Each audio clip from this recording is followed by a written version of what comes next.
Bonjour, cette petite vidéo a pour but de vous présenter brièvement l'utilisation de l'appareil Organotest. Le modèle 2 a d'autres possibilités qui ne seront pas exposées ici. Cet appareil sert à établir un bilan énergétique et à tester des produits tels que les remèdes homéopathiques, grâce à la partie ohmètre, mais aussi à faire un test dentaire ainsi que de visualiser la réactivité du corps par rapport à des stimulations extérieures par sa fonction biofeedback. Pour utiliser l'appareil en mode ohmètre, il suffit de se positionner en EAV pour électroacupuncture de vol. Les points testés peuvent être des points d'acupuncture tels que les points Ting, mais également les points utilisés en EAV. Nous nous servirons des points EAV dans cette vidéo. Les points de mesure sont situés aux mains et aux pieds sur les phalanges. Si un des points de mesure présente des problèmes, on peut, si on le désire, utiliser la planche du méridien concerné pour de plus amples renseignements. Ces planches sont téléchargeables sur le site internet www.organotest.com. La prise de masse est placée dans une des mains du patient. Veillez à respecter le sens, le fil noir pour la masse et le fil rouge pour le stylet. Pour éviter les pièges tels que des crèmes utilisées pour les mains, il est conseillé de nettoyer avec de l'alcool les zones qui vont être testées. La main qui reçoit la prise de masse peut être humectée pour les peaux sèches. Le contrôle de la sensibilité sur l'appareil ou le fait d'humecter la pointe de touche du stylet peut adapter légèrement le problème d'humidité de la peau, mais je vous déconseille de l'employer car cela modifie aussi la vitesse de réaction de la chute de la mesure. La mesure indique une notion de quantité, mais aussi de qualité par la chute de la mesure. La notion de quantité est relative par rapport à la mesure des points, les uns par rapport aux autres. Aucune valeur absolue n'est significative. La chute de la mesure, elle, est plus significative d'un problème. Ce n'est qu'après avoir mesuré l'ensemble des points que nous pourrons en tirer une analyse. Cette approche reste identique, même si vous ne recherchez que la partie quantitative sur les points Ting des méridiens d'acupuncture. Les pieds sont généralement humides et la valeur sera souvent un peu plus élevée que les mains. Le stylet doit être maintenu sur la partie isolante noire, car si le doigt du thérapeute touche la partie métallique, la mesure sera faussée. Les points sont d'autant plus précis dans leur localisation qu'ils sont distants des extrémités. Plus la localisation est précise et plus la valeur de la mesure est élevée. Plus vous êtes précis dans la localisation et la prise de la mesure, et plus le bilan sera précis et fiable. La pointe du stylet doit être positionnée sur le point, puis ensuite, en tenant la peau du patient, faire une légère translation du stylet dans le sens opposé par un léger mouvement d'inclinaison. La fréquence sonore émise par l'appareil nous permet d'avoir un ordre d'idée de la mesure et surtout de repérer les chutes de mesure. Voyons tout cela en pratique. Nous nettoyons au préalable les points à mesurer qui sont situés sur les phalanges.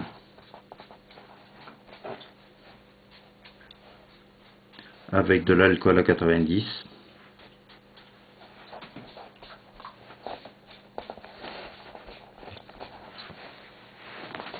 Maintenant, nous pouvons mesurer réellement les points. On peut partir de la lymphe. Pour les points situés sur le pouce, c'est en dessous de la phalange. Ici, on tient la peau, on se met contre la phalange ici, et on va, si on est de ce côté-là, on va le tirer de ce côté-là. Si on est de l'autre côté, on le tire du côté de la phalange. Admettons que je sois de ce côté-là, je le prends donc contre la phalange, et j'incline légèrement le stylet pour pousser en fait la peau vers le sens opposé. On attend, il y a une très légère chute mais pas énorme. On prend donc le poumon, on prend toujours la valeur maximum. On voit que là, le point était légèrement au-dessus. Il n'y a pas non plus une grosse chute. Prenons maintenant les autres points. Les autres points sont situés au-dessus de la phalange. Nous allons prendre le gros intestin. Le gros intestin présente donc une chute.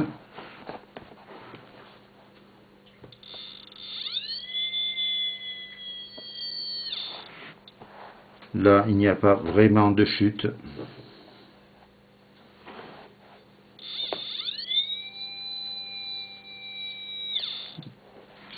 Ce point est un peu en excès par rapport aux autres, mais il ne présente pas de chute.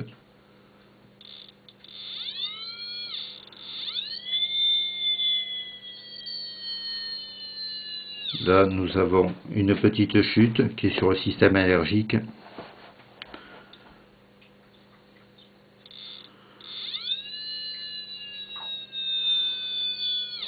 Une petite chute aussi, là, sur le système endocrine.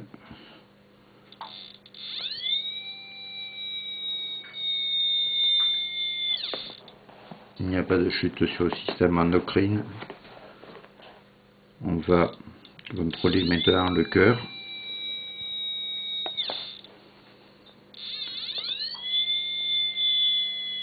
L'intestin grêle. Ce que j'aimerais aussi vous montrer, c'est que les points situés aux extrémités sont beaucoup plus faciles à obtenir en tant que mesure, et on peut se tromper parce que, comme on peut le constater, il y a aussi des valeurs même si on est situé en dehors. Moins, mais il y en a. Par contre, sur les points distants, on va prendre par exemple un intestin grêle, le 4GI, comme vous pouvez le constater, il n'y a pas de mesure. Si nous prenons le 4GI, nous allons le chercher, il sera donc très précis. En fait, il est situé exactement ici, là, ici, sur cette zone. Là, il n'y en a pratiquement pas. Donc, c'est d'autant plus précis que l'on s'éloigne en fait de la main. Il y a donc d'autres points ici pour les veines, pour le système donc lymphatique. Ce point-là est assez intéressant. Il est donc pour les problèmes dentaires.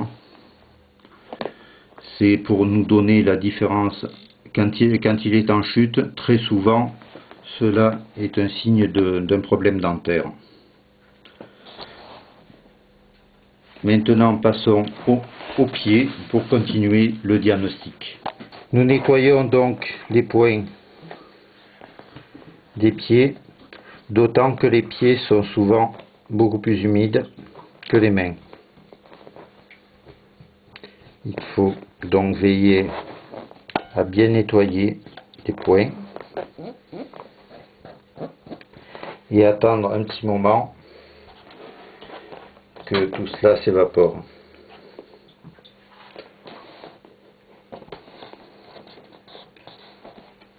De toute façon, il faudra souvent attendre plus longtemps la mesure pour constater une chute. Ici, nous avons le point de rate. C'est rate pancréas suivant le pied qui est utilisé. Ici, nous avons le foie, etc. Donc, si nous prenons la rate,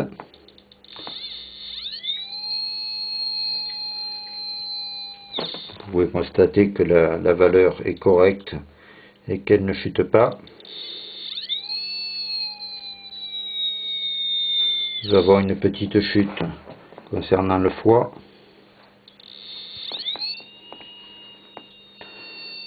Des problèmes qui peuvent être dus aux articulations.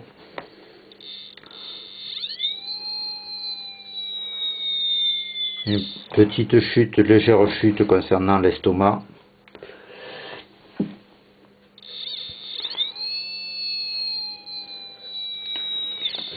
Tissu fibroconjonctif. Petite chute aussi sur... Non, c'est que c'était mal pris.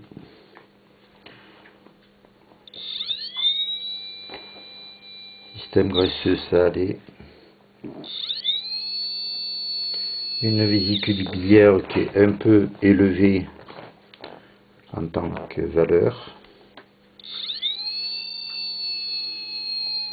Un rein un peu élevé aussi.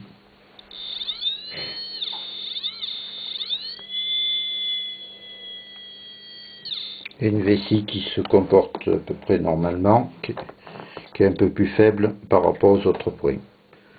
Ici, c'est un point que l'on peut utiliser surtout pour les personnes ayant un certain âge, concernant les problèmes liés à la prostate.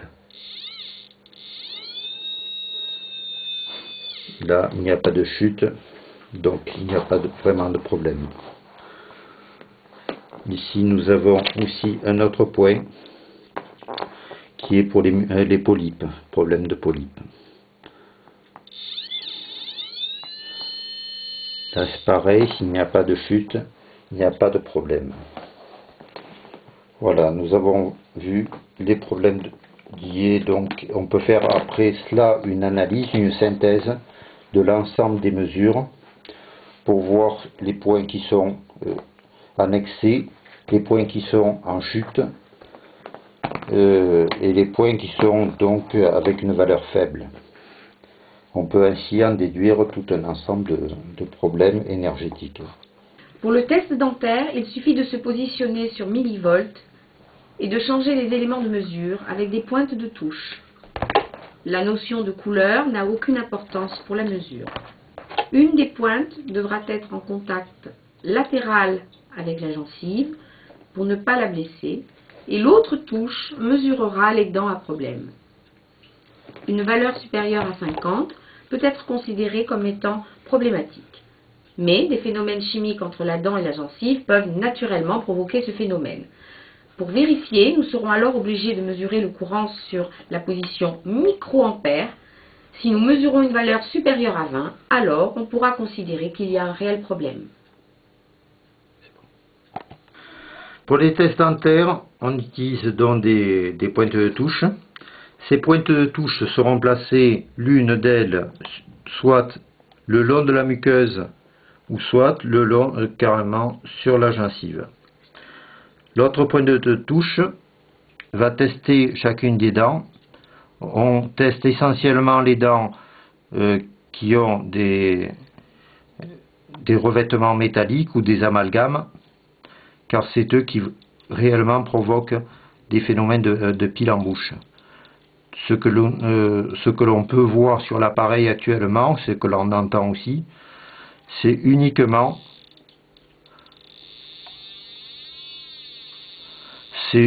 des décharges électriques de la dent,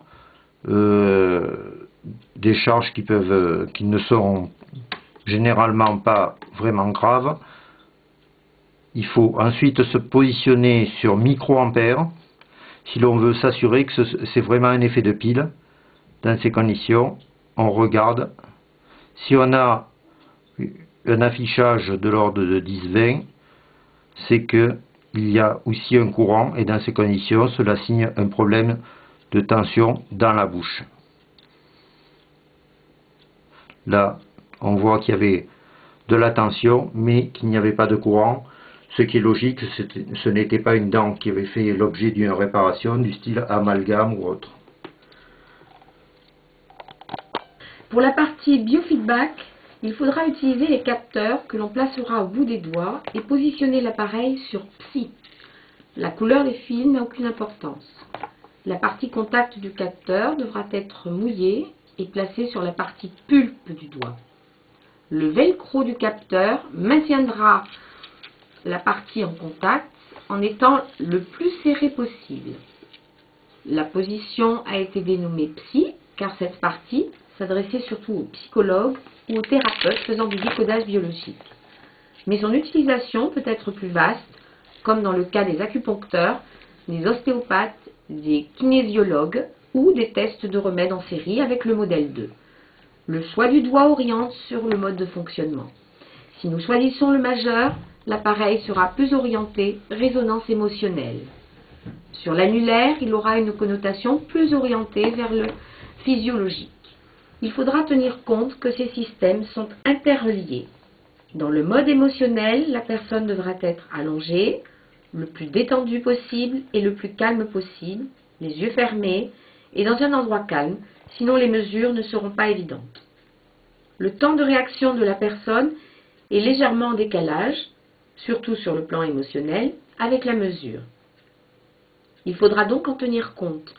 La mesure est une variation et non pas une valeur fixe. C'est le passage d'une sollicitation qui déclenche cette variation.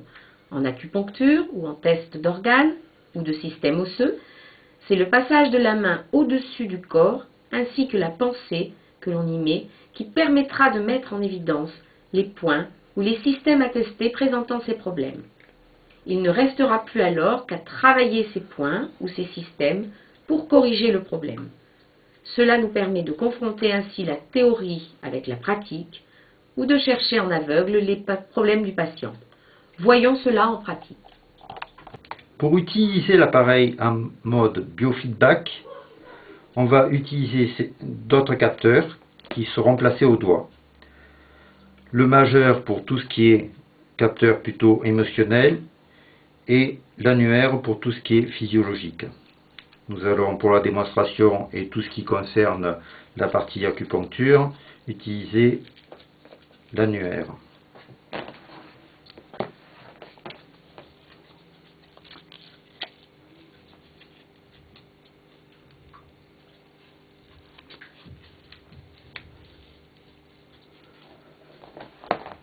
La personne reste stable sans bouger les mains. Nous allons mettre l'appareil en route. En mode EAV, nous devons avoir des valeurs supérieures ou égales à 50. Nous nous positionnons en mode psy. Nous enlevons la partie peseur parce que cela peut gêner. Et nous ne servirons plus que des valeurs affichées. Nous allons augmenter la sensibilité qui dépend des patients, et nous allons attendre que l'appareil se stabilise.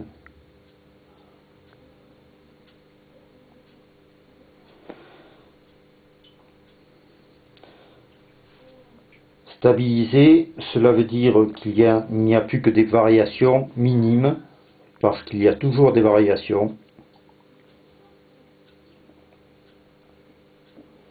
dues à la partie émotionnelle, entre autres. Nous allons donc choisir une sensibilité adaptée au patient. Nous n'avons plus que des variations de 30. On peut commencer à travailler.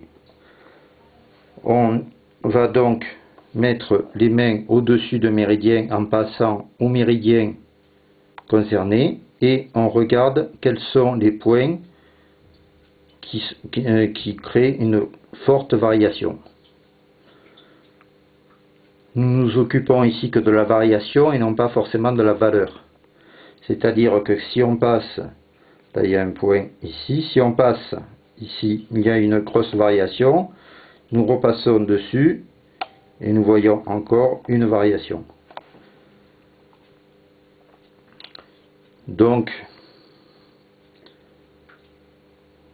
nous cherchons les points qui sont les plus représentatifs.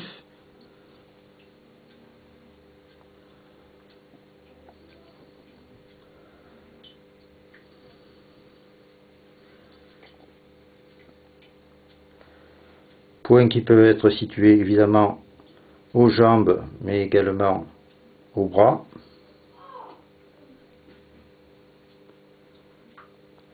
La main, il vaut mieux qu'elle soit au-dessus du corps. Là, nous avons une grosse variation. Nous allons repasser dessus et nous voyons qu'il y a de nouveau une variation. Par contre, si on maintient la main au-dessus, il peut y avoir des variations plus importantes que d'habitude, mais l'appareil ne nous donnera pas une valeur. On est sur des variations. Ici donc une variation qui dénote un point. Le 36 estomac également peut être retravaillé. Nous allons chercher sur d'autres points.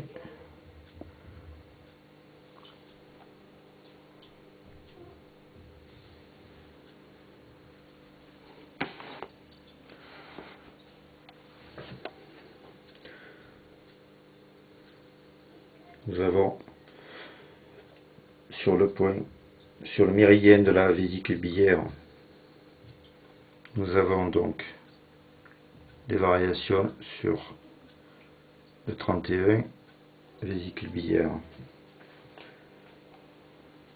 Après, nous pouvons chercher également tout ce qui est organes, en pensant organes en fait.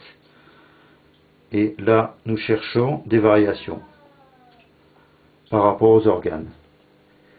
Et nous allons voir quel est l'organe qui est réactif.